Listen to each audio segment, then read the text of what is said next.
Grace ni nani? Grace ni mfanyakazi mwenzangu. Mfanyakazi mwenzako? Ndio anakuambia amekumisi.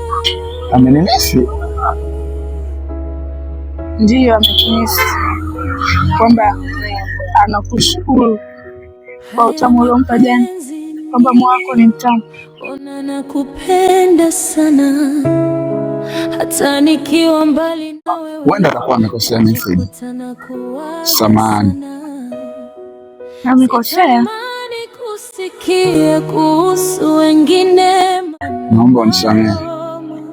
Moyo wangu umedondokea kwako kipenzi. Nakupenda.